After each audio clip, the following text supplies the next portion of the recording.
Matt and Luke's Sci-Fi Sanctuary.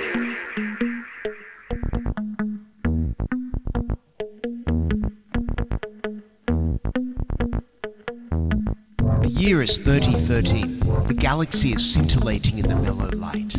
Two galactic pilgrims seek out vistas in the samurai future to bring forth the unity of the cosmic shaman. Opening the door of the pantheon of mystics, the evil sorcerer wizard powers the engine of science, seeking to forever alter the sacred balance, traveling on effervescent balls of summer fire. This week, Son of Kong.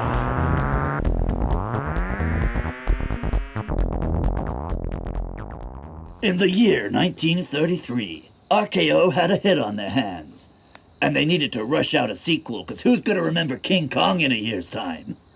9 months, that's pretty good. It's People, joke about sequels today, but... And what a sequel it is. It is the Son of Kong. If you came here looking for the full Kong, it's not here, but there are some things here. Some things here. There's some things here. I almost bit my tongue. And then I fake bit my tongue. The film, there were moving pictures on the screen for the full 69 minutes. You can't deny that things were here. The credits were pretty slow. There were 20-second credit blasts that were not moving. That's make that 108 minutes maybe.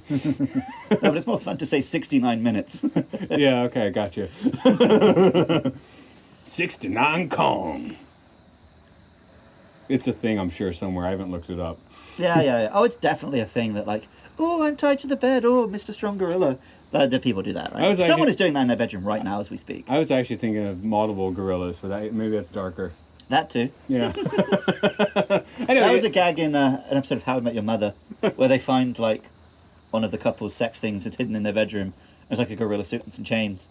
And then you cut to the gorilla approaching the bed and the camera pans around. It's actually the dude tied to the bed in a wig. And the chick's the gorilla.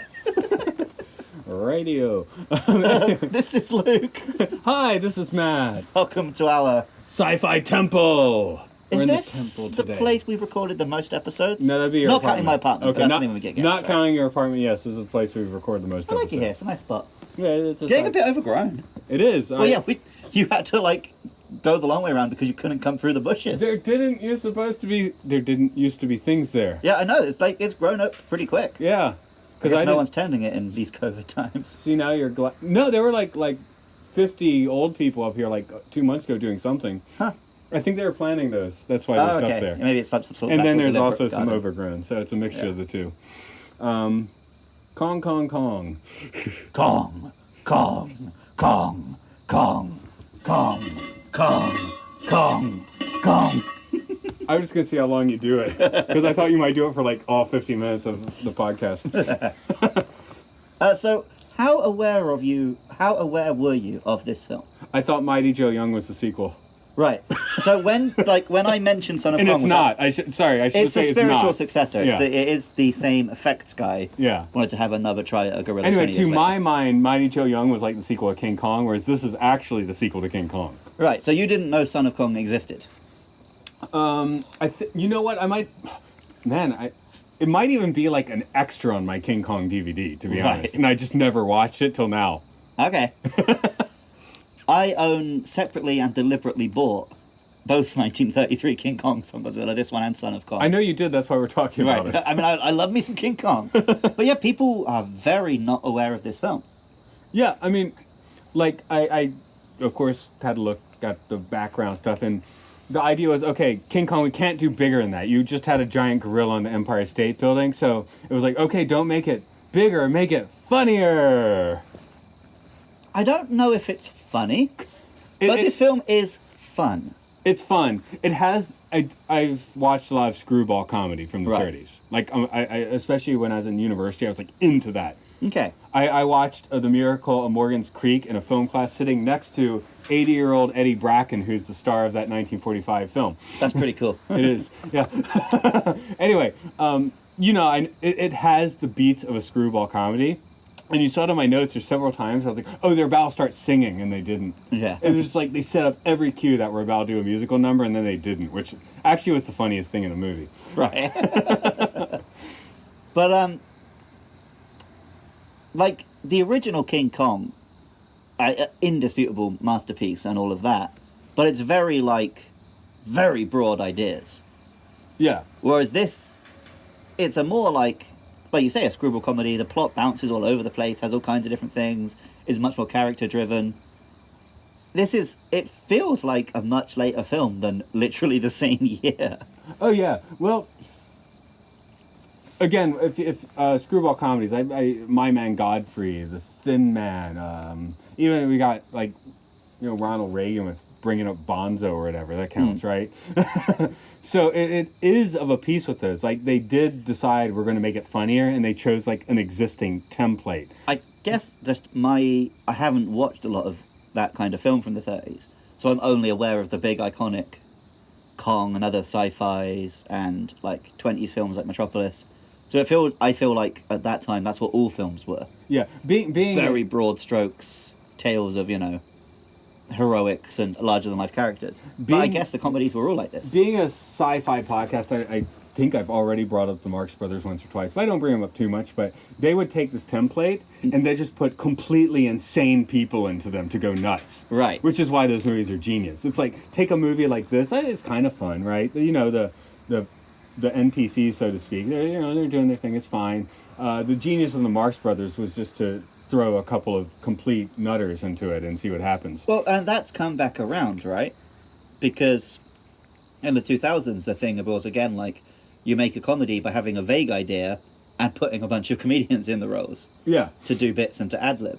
Right. Well, not that we're doing a Marx Brothers film, but the thing there is everything in a Marx Brothers movie is like Hollywood boilerplate. All the supporting roles, including some of their regulars, are just playing it as stiff as possible. Right. And then on top, because a new it's always winking at you. They put those comedians in, the whole movie's winking at you. Yeah. Whereas this one is let's take this kind of staid film and just go nuts with it, which Son of Kong doesn't do. It is the template you do that on. Right. Carl Denham's this feels more like sort of family Disney film than straight up comedy. Yeah, and sorry, I'm not bringing up the actor's name. Carl Denham. I don't need to name the actor. Sorry, he's probably far past on. We don't quite care. We enjoyed you. Thank you for doing this performance, and more so for King Kong. But yeah. But Carl Denham is now Carl Denham. He has no he's trying to be slightly manic, but he's not insane. I feel like he's not even trying to be manic. He's trying to be the winking, wry smile, wise guy. And suddenly he's trying to be the dashing hero of this film, which is ridiculous if you watch I don't know if I ever felt him as dashing hero. I do like that the point of this film is that he's repentant. Okay. That's nice, but in his mind, I think in being the actor, I think he was I kind of get the hero role in this one. Yay! You could also watch it though as that's literally what's in Carl Denham's mind. Yeah. I'm a good guy now. I'm the hero. Well, that's how I watched it, more or less. Yeah. That's why I'm bringing it up. That's kind of smart. If that was deliberate, I'm not going to sit here and tell you it was, but... Well, I'm sure he's happy to be included, because they didn't... Fay Ray's a big name. She's not here. Well, she's a big name because of Kong. Yeah, They could have gotten her back. I can't tell you what from the 30s who was big and who wasn't. Yeah. But to write a plot where Fay Ray... and Darrow goes back to Skull Island, you'd have to do something... It's not so easy, right? Yeah. Because she had a really traumatic experience. I guess I was slightly surprised that there was so much continuity between this and King Kong. I assumed it would be basically a completely different production. And it did have, including, oh God, Charlie's back. Charlie's interesting. Yeah, because he is a Chinese stereotype or whatever. He does get more. But at the same time, he's kind of presented as this likable, nice, good guy. Well, he actually gets things to do in this movie. That's nice. Whereas in King Kong, he's just every time he's there, it's oh God, there's this stereotype on screen. He had a few moments in King Kong, but yeah, there's only 5 characters, so they have to give him 1 or 2 things to do, and that's cool. I think Charlie is as a character, he's fine. It's just they gave him the accent and the me no speak English dialogue.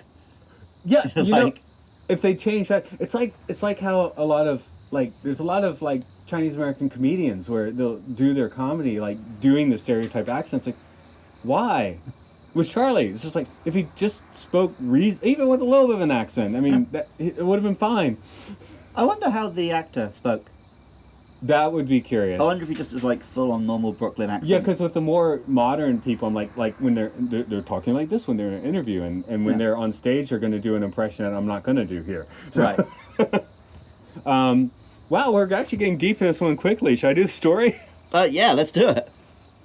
Wait, I haven't even spoken about my history with this movie. Oh, do that first. No, I was also... My history of the movie. I watched it a few nights ago. Yeah, okay, I go on. barely were aware it existed before then. I first watched it when the 2005 King Kong came out, and it was just on TV at 2 a.m. So I stayed up to watch it. Weirdly, I would have recorded the Western at 2 a.m. I don't know why, because I don't even like Westerns that much now. We've had this conversation, actually. You used to record all the Westerns, I used to record all the monster films. I think it's the older the Western is, the more I liked it, which is weird, because that's the opposite of most... we maybe had this conversation on King Kong. Yeah. Okay, move on. But yeah, because up until then, I was aware of King Kong from 1933, King Kong from the 70s, King Kong vs. Godzilla, and the remake, the 2005 remake.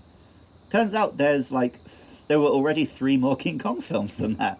Because there was this, there was the Japanese sequel, and there was the 70s American sequel. Well, with this one... Only like 50% of King Kong films are well known. This one was successful, with small S starting it and a period at the end. It was successful. Right. Because there's successful and there's King Kong. Right? They're successful and there's it played for 100 years and is like the template for the concept of film. I think I saw like at the day in the day it had like $115,000 profit. It's like, I guess that's fine. Yeah. Yeah. Well, right. Don't even get me started on what companies think is an acceptable profit. Oh yeah. No, I'm just saying that like this like there were no other direct Kong sequels basically to the original film. Everything else is a different tangent. Yeah. Like you said, spiritual successor of Joe Young, so... I mean, I think technically the 2 Japanese ones are considered sequels. But it's not the same strain. I know. It's not executive producer Miriam C. Cooper. Actually, until I started watching the film, I had Marion C. Cooper and Carl Denham confused. I can't remember which one was the real guy, which one was the character. I hope that's absolutely true in real life. Probably not, but yeah, that would make me smile. Like, I'd like to think that Miriam C. Cooper was exactly like Jack Denham in real life. Oh, right, yeah. But that's probably not. I don't know, maybe he's probably a bit. Yeah, maybe, or he's a prick. Well, I think he did come up with this film while traveling the Congo and looking at gorillas. So okay. Story time. Engage.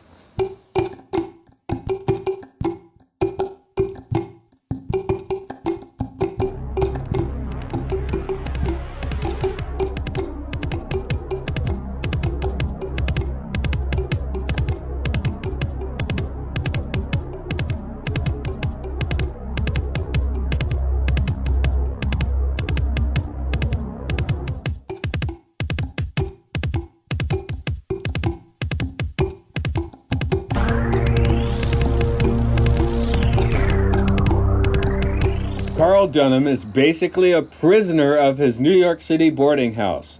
The entire city hates him due to the King Kong attack, and he is in the crosshairs of multiple lawsuits.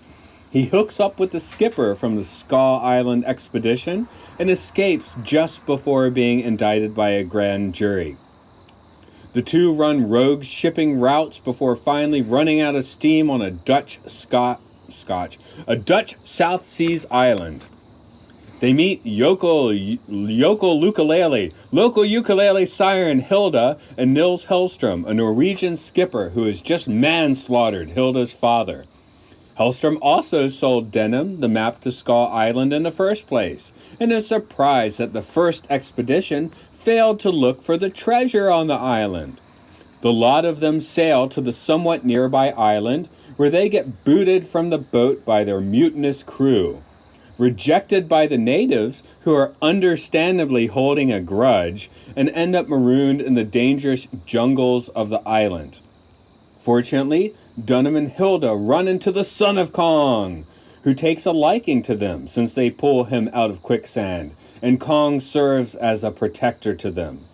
There are some hijinks involving the treasure and Hellstrom being a prick, all interrupted by a giant storm and an earthquake that straight up destroys the island.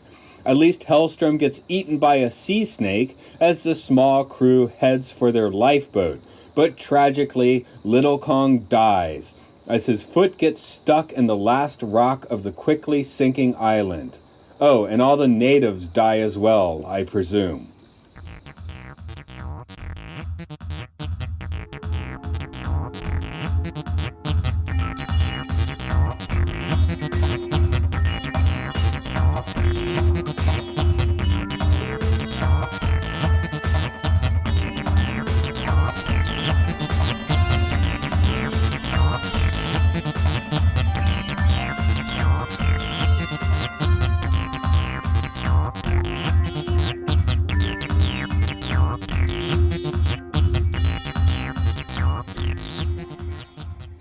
Was the whole island destroyed? I didn't read it that way. I did. I thought just the bit he was stood on was destroyed. No, I thought the whole thing went down. Yeah, I did. I don't. That's interesting. 'Cause I don't even remember Son of Kong dying. I actually, really? I thought that was the most poignant moment in the film. Yeah. Everything dies. Right, okay. Maybe the low quality cut I was watching. No, you guys foot in the rock. I was watching a nice cut, by the way. But yeah, I was like, I did notice I made no mention of dinosaurs or tropical bears in my synopsis. Yeah. Because they're prominent in the film, but I guess they're not prominent in the story? Yeah, well, once you get to Skull Island, there's not really much story. I mean... It's just, hijinks happen. We should mention there's no special effects or giant gorillas until, like, more than halfway into this it's 69-minute long film. Yeah, it's comparable to like how long it takes in the Peter Jackson one to see any Kong. Well, I feel like more happened here. Oh, yes. I kind of like the opening of he's like, New York is pissed about King Kong. That's an interesting starting point. No, it made me think about Cap and Endgame, another Endgame reference, having his support group of all the people that disappeared. Yeah, yeah, right. Just for a modern parallel of making a sequel to kind of take that next step, which I actually thought, because sequels in the 30s were not so direct for the most part. When you got into a Thin Man movie, it was they didn't really, it's episodic, right? The movie had its stuff, but they didn't really refer to the last one. If there was going to be, I would assume it would be a whole different group of humans happened to land on the island and meet Kong, right? That's what I was expecting. Yeah. And I watched it, that's what I was expecting. I mean, this was 10 years ago. But the skipper's back, Carl's back, Charlie's back, the dude that sold the map is back, Hellstrom. Yeah. I actually find, I guess in the Betty and Veronica sweepstakes, I choose Veronica because I actually find this actress cuter, but that's just me. I kind of liked her. She had that kind of smirk. She had that moxie. Yeah. And I the baritone ukulele, that was fun.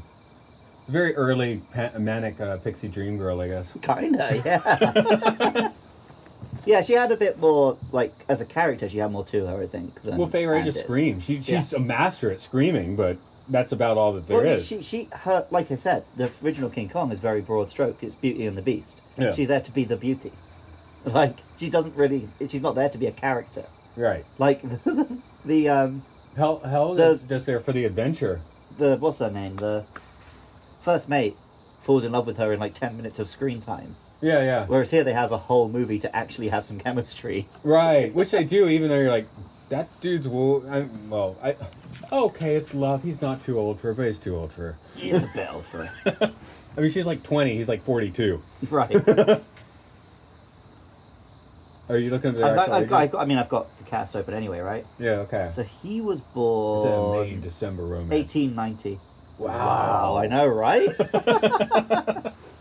I got it 43, man. I was almost right on that age, though.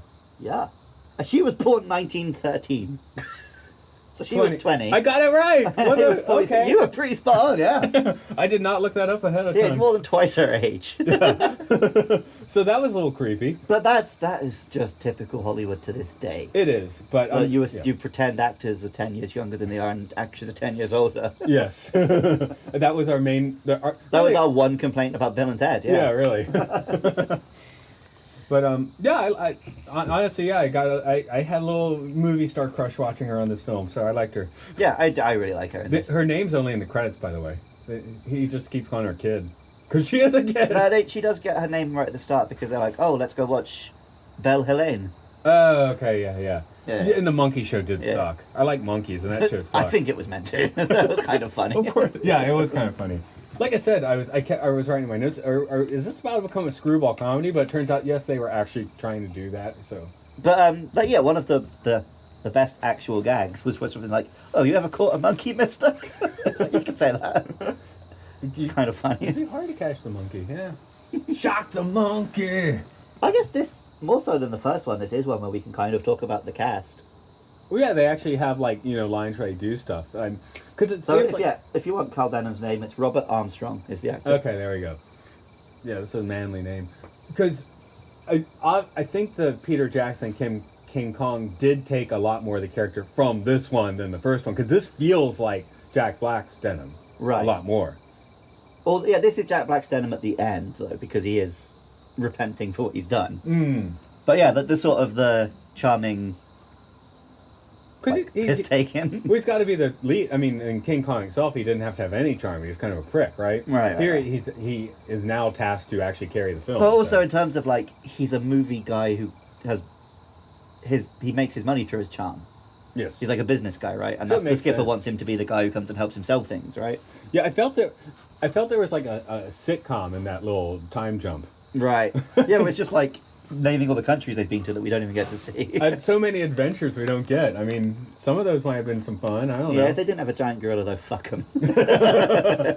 Some monkeys could be cool. Bing Crosby and Bob Hope with some monkeys. I guess we did get that in that movie, to be honest. But Yeah, a little bit. And then you've got the captain who's back from the previous one, Engelhorn. see, his shit doesn't smell as good in this one. He's a little... In the first one, we are like, he's a stand-up dude, right? Right. And here, I mean, he's basically a stand-up dude, but he's a little more cynical. Well, and also the whole subplot where we're meant to side with the bourgeoisie. Yeah, I mean, yeah, when the natives piss off, I'm like, yeah, of course. Well, and also when I do love the whole that Carl Denham's like, oh, the natives will be happy. We did them a good turn. And they're just pissed off because Kong rampaged through their town.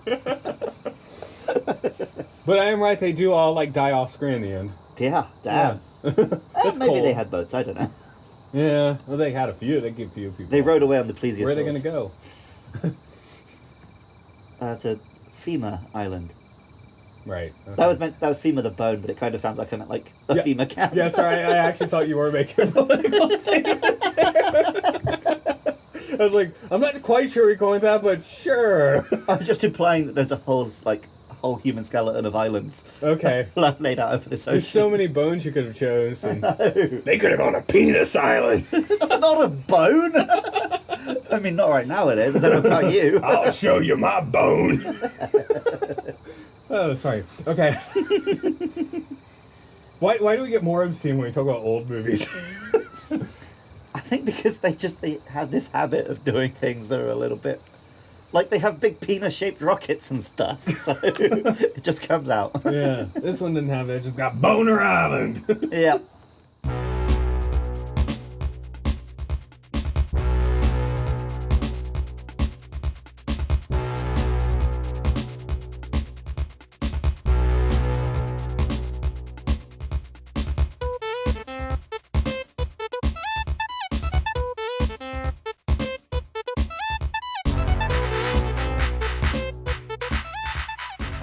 I want to get to Little Kong, but There's a few more humans to talk about first. yeah. Again, actress name since I just told. So her name is Helen Mack, the actress, and the character's name is Helene, which does go to the point of they didn't really bother to give her a name. Okay.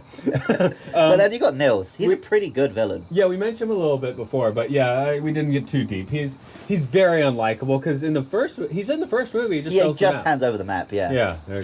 Hey, you want to come in for a few more days of filming? We'll give you a shiny penny. And he said yes. I kind of like the thing where he bullshitted about the treasure, but then they actually found some treasure. Yeah. Although I would have something to say about that treasure at the end. Yeah, I wrote fuck the Dutch several times, so that's because I'm more than 50% Dutch, so So you're allowed. I'm allowed. Hey, at least I didn't use that as an excuse to bring out an actual racial slur. I mean, you can say fuck anybody in the end, right? I can't think of a racial slur for the Dutch anyway. The drownies. The fuck? Because Is that a thing? no, it's not. I was just thinking because Amsterdam's like under sea level, so they could drown. You'd make a terrible racist, Matt. Probably a good thing. But yeah, he has a mustache, but he doesn't quite twirl it. Like, I guess he's a good villain because it always seems like he could maybe be on the up and up, but he's just not. You're right, he's a very believable villain. Yeah. He's never, yeah, like you say, he's not a moustache twirling monster. He just makes out for ego-driven himself. bad decisions. Like he kills Helga. Now I've lost her name. Hellene's dad. Dad, right? Is that the actress? Anyway, yeah, he kills Helene's Dad, character, but he Helene's does it in a completely spazzing. Sorry for the Brits. Fit of manslaughter. Yeah. And then, like, he tries to mutineer the ship, which, like, you know, I'm not 100% against, is the turns out the captain wasn't paying a living wage. Yeah, we're and going to stuff. Death Island. Maybe we should turn around, but But they're then not he tries into to, him. like, make himself captain, and they're just like, no, we don't have captains anymore, and chuck him. That was a Rimmer move. That was, yeah. He's Rimmer. He is Rimmer. Well, yeah, because the whole thing is he keeps having these moments where, like, oh, I guess he could turn around and have a face turn. And he Sorry, just Red never Dwarf, does. if you need to look it up, but Luke and I know what we mean when we say Rimmer. Yeah. But yeah, he's very Rimmer. Yeah, and he's also very, like, it keeps feeling like, I guess, he's just going to have a face turn and get a happy ending. And he just never does. If Denham liked Curry more, he'd be a lister in this one. I guess. Yeah, no, I think the rest of the crew are the listers. I guess, I don't know. Denham's the cat? Yeah, maybe. Wong is Crichton? And the Okay. captain is Holly. There you go. Okay. I think we just rode that. Is he the man Holly or the woman Holly? Both. Okay. They're the same character. I know that. I'm just they had to get a different actor. I think they bring the man one back occasionally as well. I can't remember. Yeah, I think they did at some point. But anyway, yeah, Son of Kong. I guess we're gonna have to find a Red Dwarf to do at some point. I know, right? Well, there was one episode of the show that the script was adapted from what was going to be the film. Ah, So okay. that's enough of an excuse for me. I don't know about you. Yeah, there we go. Because we can't do the U.S. Red Dwarf, even if it has Terry Farrell. That could maybe be a Patreon thing. Yeah, I'll do all of Red Dwarf as a Patreon, if that's the thing. Son of Kong. So yeah, the main character here, we've been, like this film, taking our time to get to it. Diddy Kong! Yeah, right? It is Diddy Kong, like straight up. Yeah, I it's mean, the smaller child one. and he acts like Diddy Kong. This is Diddy Kong. Yeah. He doesn't have the hat, Right. the cap, but otherwise. And he's albino? It's just I think that's just to differentiate him from Kong, right? Yeah, because there are a few scenes where he does look darker, because they actually reused some of the Kong animatronics. I'm not surprised by that. I mean, that makes sense, because this movie was like, make it as fast as possible and as cheap as possible, please. Yeah. Well, in his first scene, he's like up to his waist in mud as well. But interestingly, although I talk about how this is kind of a forgotten film, I feel like every later adaptation of King Kong, the character of Kong is more like Son of Kong.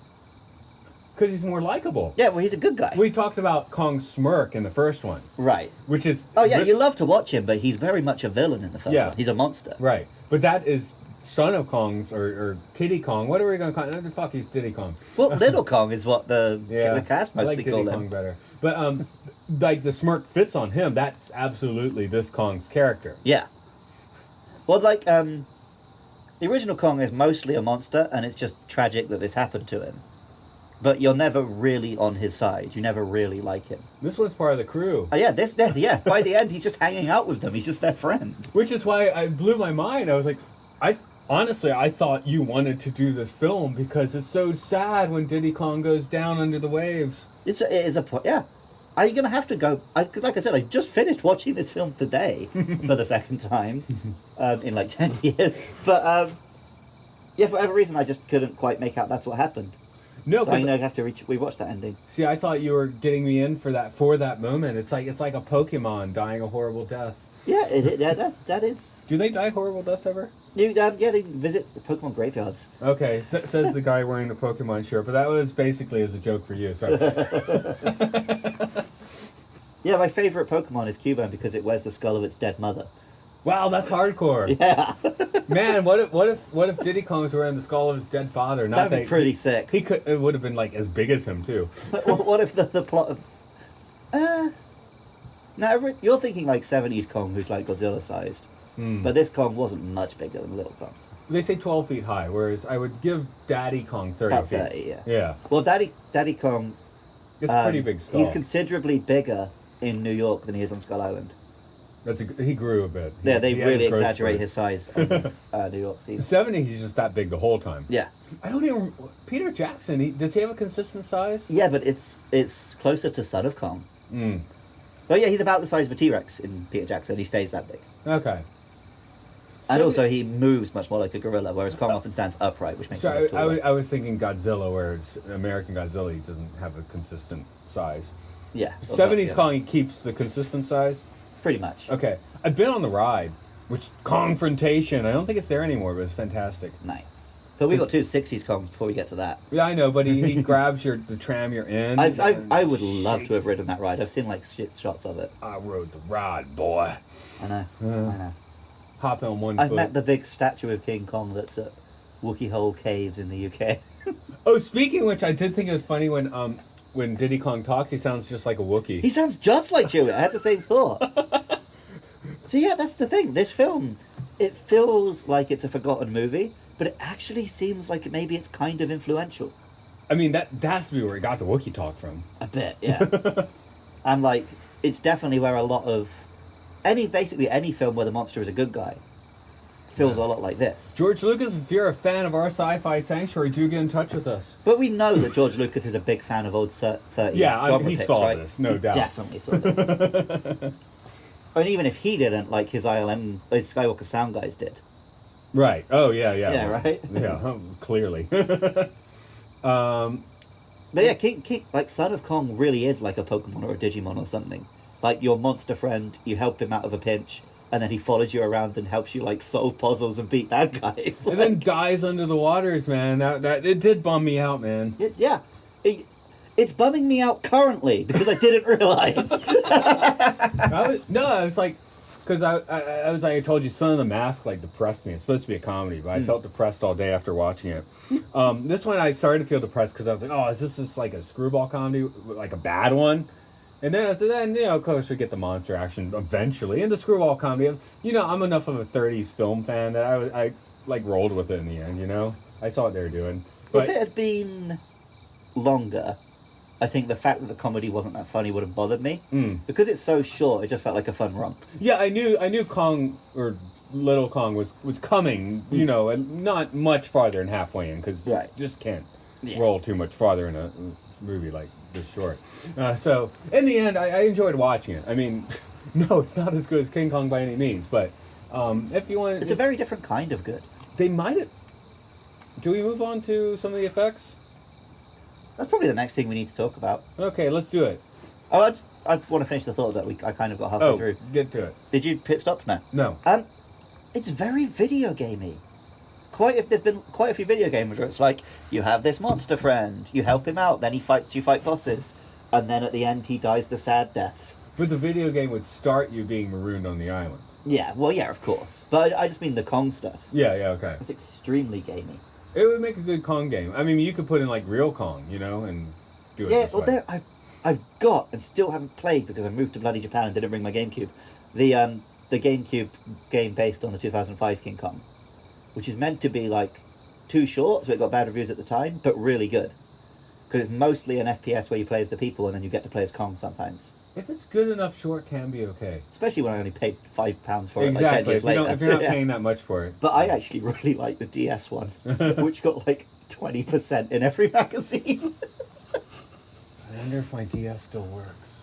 It's like a slightly dodgy, like D-pad and touchscreens FPS. You fight like N64 looking dinosaurs and occasionally play as King Kong, but I thought it was great. Well, this one on Rotten Tomatoes has like 32. On IMDb, it's like straight in the middle. It's like 4.7 or 5 something. I give it a 6. Oh yeah, I like it. Yeah. But you 6 know is me, I'm 6 is freaking better than crap. watching a giant. I'd Twins was probably give it a 6. 10. I like watching a giant monkey punch a dinosaur.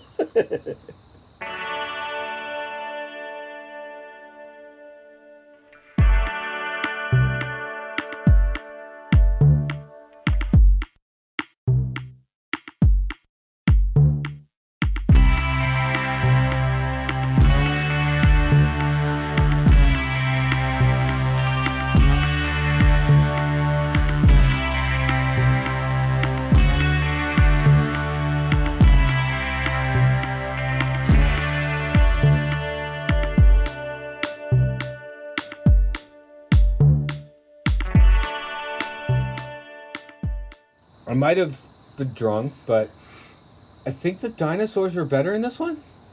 Maybe the Triceratops. I mean, I think the animation was a bit choppier. I But I thought think the it was, dinosaur models were pretty cool. Yeah. I mean, they used some of the dinosaur models from the first one, of course, recycling. But even, I mean, some of the silhouette-y looking animations, I was like, that's kind of cool and stylized. Yeah, Like, yeah. When they're arriving, like the birds are flickering past and stuff. oh like yeah, that. I like that. I mean, it's cheapish, and there's all that dark ride sort of, Right effects. when they're going into the cave and stuff, and it's like And that then green everything screen. else happened outside. But overall, I kind of felt like, I mean, maybe this movie could have gotten away with the giant spiders in the 30s. I don't know. Maybe. God, don't remind me that I can never see that footage. Sorry. You punched a temple. Yeah, it really fucking hurt. Is that you apologising for me punching the temple? I guess. I just honestly wanted to ring the bell. I know. I'm sorry. There But we go. I'm very upset that I can't see that scene from King Kong. Well, Peter Jackson sort of did it for you. I mean, know. I'm exaggerating you like for that comic movie more effect. than I do. I'm exaggerating for comic effect. Okay, yes, I get that. No, but Peter Jackson also remade the stop motion one Right. as a special edition, special feature. Is that why I feel like I've seen it? Probably. Okay, that's Like why. some stills existed, and from those he tried to recreate the scene. Okay. See, in my mind, I'm satisfied. One, I don't really... I don't actually care. In nature, the thing I like kind of flip out about is a snake. Mm. I don't want to see the giant spiders, but if there's a spider crawling on me, I'll say, oh, there's a spider. Maybe I'll flick them off. I might even pick them up and like drop them because I want to kill them. I don't like spiders. I used to be a full-on arachnophobe. And since the amount of hiking I do, I just have to deal with them sometimes. They don't really bother me anymore. I don't want one on me. Yeah. No, if it's on me, I'm just like, boom, there you go. If one catches me by surprise, I might freak out and kill it. No, the only But I time, try consciously to save them instead. the only time I'm pissed off is when I wake up in the morning and I can tell it's spider bites because there's like 4 in a row. Ah, And none of them were radioactive. that's disappointing. I know. It's just... I must have said this on one of our Spider-Man ones. The fact that no matter how creepy and gross and close-up a spider shot was in a Spider-Man film, it never bothered me. But anywhere else. Yeah, but in Spider-Man, I just suddenly did not care about spiders. But you want to see the King Kong one. Yeah. Okay. But Anyway, there's Peter... a size of giant spider where it doesn't set off my arachnophobia anymore. Okay. It becomes like, oh, this isn't a spider anymore, it's just a monster. Anyway, Peter Jackson's actual King Kong film left me not cold, but just wanting to edit it down like severely. But I guess his giant spider scene did satisfy me. Right. I understand that complaint. I don't feel it because you for want me, more I want monster. as much monster I as know. possible. We'll get to I would it. just cut the whole. You might convert me by the time we get to Right. it. So I might watch it next Especially time. now and be that you watch stuff "Monster, episodic." Monster. I might be down with it next time. So I think you'll be very not down with all the New York stuff beforehand, though.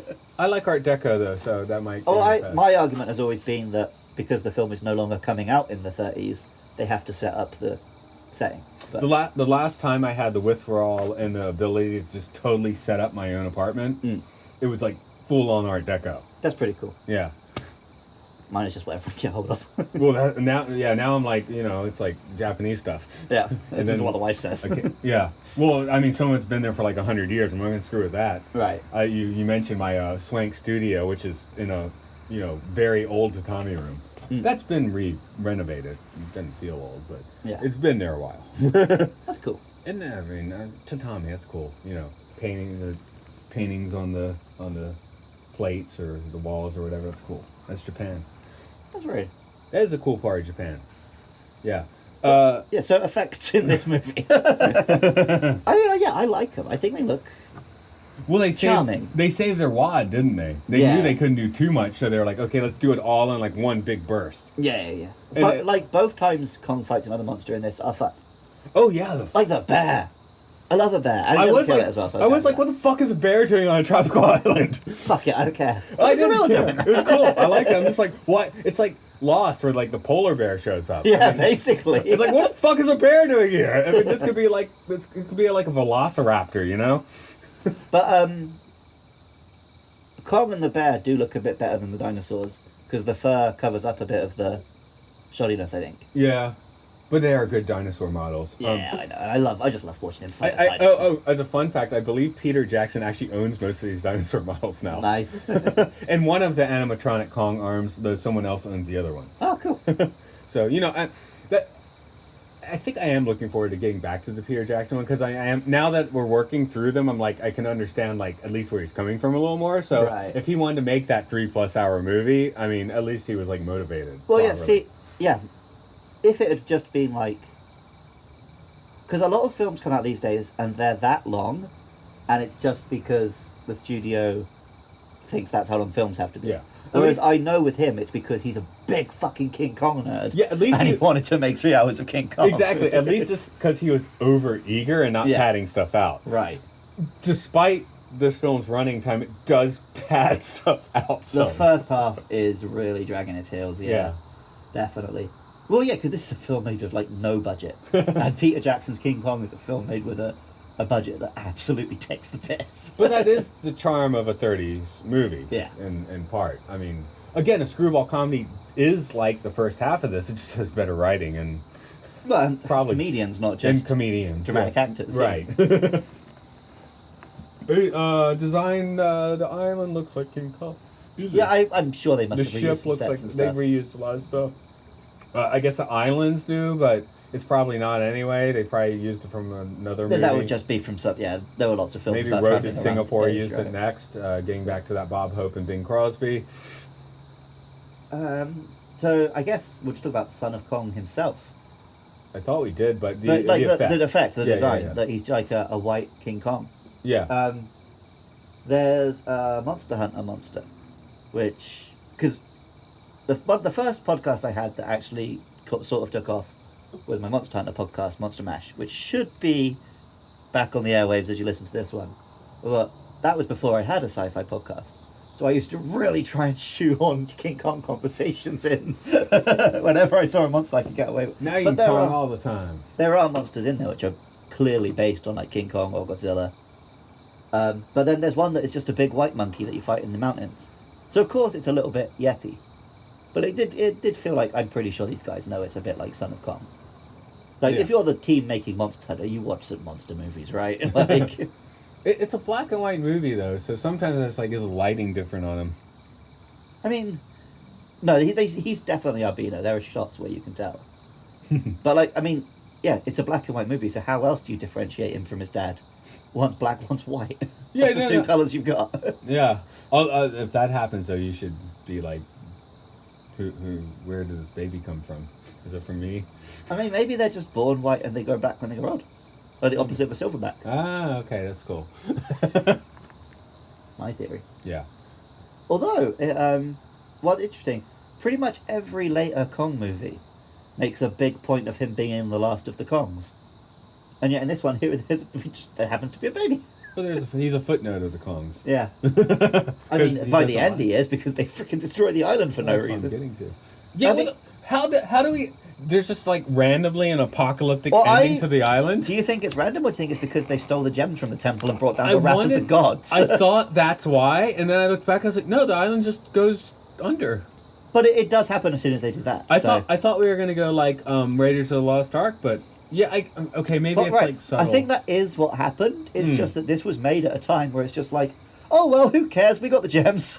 you just insulted the gods. imperialism. You just insulted the gods. This is what happens. Yeah, but we insulted some small island gods. No one cares about them. It's not our good Christian god. Well, they do make it out okay, except for that Hellstrom. Right.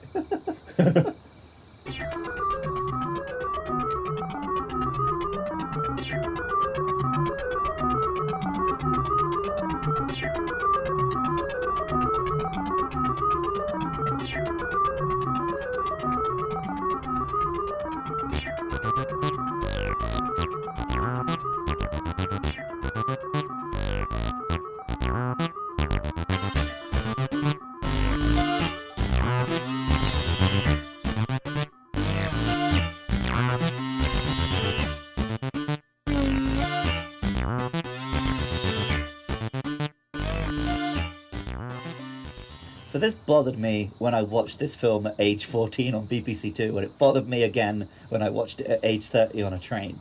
The end of the film, Helen says, or no, Denham says, we'll split the money 4 ways. And she's like, why not split it 3 ways?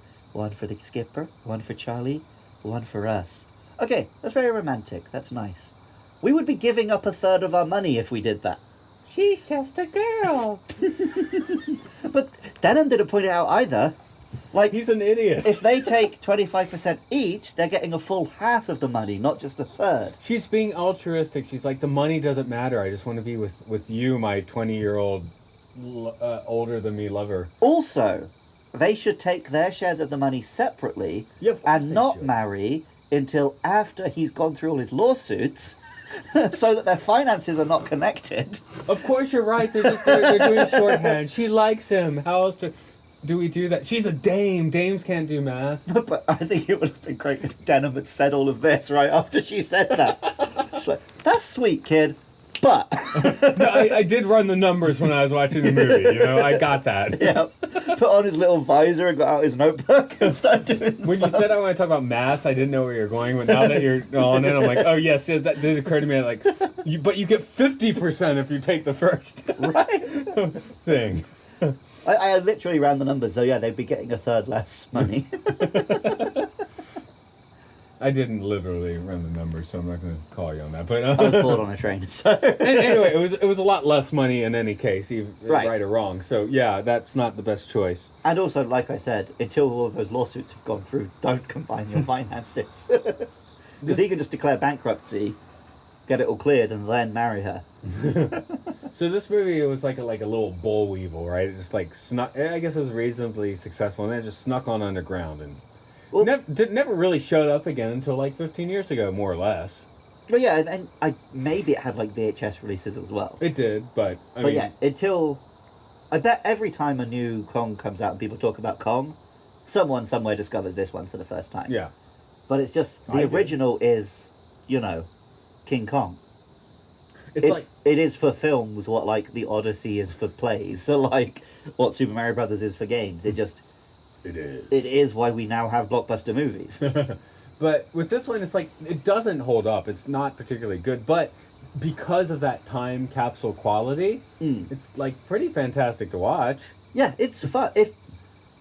I mean, I think literally everyone could watch King Kong, right? yeah. It's like, it's so fundamental to, like, cinema and culture, at least in the West, that I feel like even if you're not the kind of person who sits and watches 30 sci-fis like we do, you could probably sit and watch King Kong. If you really dig it, and you're like, oh, I like this kind of thing, then I would say, oh, you should watch Son of Kong as well. But if you're just like a normie and you're like, oh, okay, that was fun, now I'm going to go watch, you know, whatever Brad Pitt's making. Yeah, I don't think everyone should sit and watch Son of Kong. No. Maybe watch the monster bits on YouTube. Again, for me, it wasn't even the sci-fi coming through. It's like I was like obsessed with screwball comedies when I was in my early 20s. So Right. and I was like, oh, this has some strains to that. That's kind of fun. So weirdly enough, if you come from that sort of vantage point, you're gonna like this one more as well. Dude, that's one where I have like no knowledge, so I'm glad to hear that. Okay, well maybe our next podcast will be Screwball Comedy Land. I probably want to do a different monster before we go. Oh no, I mean You mean like a different podcast? I mean a completely different podcast. You know, we can do that. We can do the Love Boat. You know. I would have to be getting paid for this. No, I just like it's fun to make hypothetical podcasts that most likely won't happen, but hey, you never know. Oh yeah, I had the fun idea that me and Matty should do a podcast where we watch all the Godzilla films in Japanese, don't look up the plots, and then try and recap them. Because both of us barely speak a word between us. So. Maddie's not me, by the way. Yeah. That's why I used... He's only called Matty because we made him be called Matty at work, so there weren't two Matts. Yeah. I even said I'll change my name. I'll be like Zoltan or something. That'd be cool. But Well, also, it turns out you basically never work at the same school, so you could have just both been Matt. oh no! Tomorrow is the first day of double Matt. Ah. Two Maddies I'm a Maddie now. Okay, we're at the same Oh yeah, school. two Matties at South School. Yeah. But yeah, apparently he's gotten so used to it now he even calls himself Matty at home and his wife tells him off. I just like offended myself by like referring to myself as Maddie. That's Yeah. funny. He'll Okay. tell stories when he was a kid and like in the story his friend will call him Matty and he'll be like, Oh wait, no, they wouldn't have called me Matty. It's not my name. That wouldn't have happened then. So I'm glad we brainwashed him into that being his name. Well, I remember I went on holiday once in the University of Spain, and we checked into no, actually, it wasn't, I guess it was a real nice hostel. It was a hostel. It was a like cheap hotel in a real nice place. But I tried to put myself as Matt Commages, and apparently the staff thought my name was Matsy. That's worse than Matty.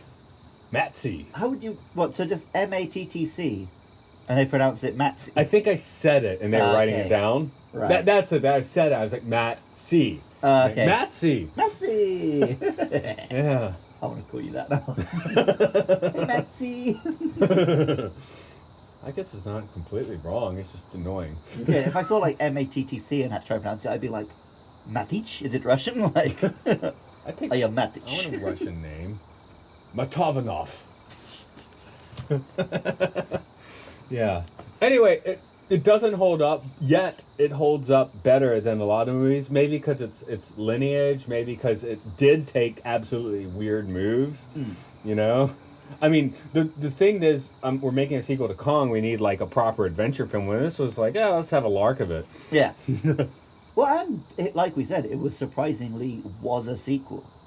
Yeah, for the 30s. I mean, a Charlie Chan movie, a Thin Man movie. They don't really do that. Yeah. It's like it's like the original Star Trek series. It's like whatever happened last one, reboot switch. Even today, you get sequels where maybe the characters will come back, but it doesn't like pick up with literally the repercussions of the previous film. That's why it's a nice move. And that's why it's so weird. It made me think of Endgame, where that movie does deal Right, with that. right. Or Spider-Man Far From Home. And the Marvel movies are doing that. Because the Marvel movies seem to be adopting like kind of a serial thing like the 30s used Well, to because do. early on, they weren't doing that. Like, Iron Man would come out, and then Iron Man 2 would come out, and like 2 years have passed, and it's pretty separate, right? Yeah. Or like Thor would come out, and no one would mention it in Iron Man. Whereas now it's like, yeah, each film is directly referencing events from the previous. So, yeah, I guess it's just interesting Son of Kong, like, actually does that, like, way before that was a thing. Well, there's the whole thing of, like, to make a good sequel, you add weight, right? Mm-hmm. Which this film starts feeling like it's going to do, but then it's like, nah, actually, No, they take off the weight. Yeah. They're like, let's fly in But, the like, sky. Imagine if they'd taken this premise, where it's like, he's destitute because he ruined New York, and did it dead serious.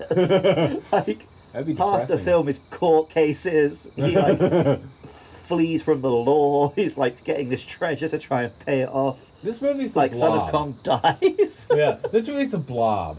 The Blob? Not the Sci-Fi Blob. The Blob is when I worked in the backwoods of South Carolina, up on the lake. It's the Blob. It went in the lake, and you go up on the dock, and you jump into the Blob, and it would just launch you off into the lake, and it hurt when you came down. That's this Sounds movie. pretty fun. It was pretty fun, especially when drinking. Which we could do because we were the teachers, and it was late at night, and we were 21 years old. Yep. But yeah, it launches you off in this like random ass direction. You come crashing down hard into the water, but it's kind of fun. Kind of fun, y'all. FUNN. The Blob. Yeah. Well, on that note. This podcast can be found at MLSFS pod on Twitter. I don't even want to try anymore. That's the thing. But do The go thing is, there. you were getting good at doing it, but you would just say the letters and stop. It has to be a full sentence, like at MLSFS pod on Twitter. Yeah. You don't just be like, this podcast is at MLSFS pod, and then look at me like a happy puppy dog that's just done a trick. Like, Anyway, there or Facebook or our guest was nice enough to tell us, just type it into Google and you'll probably find us. yeah, if you type the words Matt and Luke Sci-Fi Sanctuary into a search bar on a computer, probably you'll find this podcast. And wherever you find it, make sure you click the little thumb up button. So you started chasing monsters, have you? Yeah, so speaking of Son of Kong and the Monster Hunter, by the time you're listening to this, my Monster Hunter podcast should be back on the airwaves. So if you want to search Monster say Mash fart? Pod on Twitter, I did a bit. Monster Mash Pod on Twitter, go on Facebook, search Monster Mash Podcast, go on YouTube, search Monster Mash Podcast, go on your podcasting app of choice, search Monster Mash Podcast, make sure you put the word podcast in there because we stupidly chose a name that is also a song. It was a graveyard smash. Okay, That's the one. But yeah, if you're into Monster Hunter, the video game series, and the monsters in it, this is a podcast where 4 lads talk about hunting those monsters. And we're all very excited to play Monster Hunter Rise next year. Okay. And if you want to drink a Matatov cocktail of your own, you can listen to Matt's music, which you've probably heard during this podcast, at rovingsagemedia.bandcamp.com. Does it explode? Yeah. Okay, cool. It's like Mission Impossible. After you listen to one of the songs, it self-destructs. That's your head. Yeah. Matt's music will blow your mind! And we're sending out the Son of Kong tonight and our listeners by saying... You can get overboard. There's no captains here.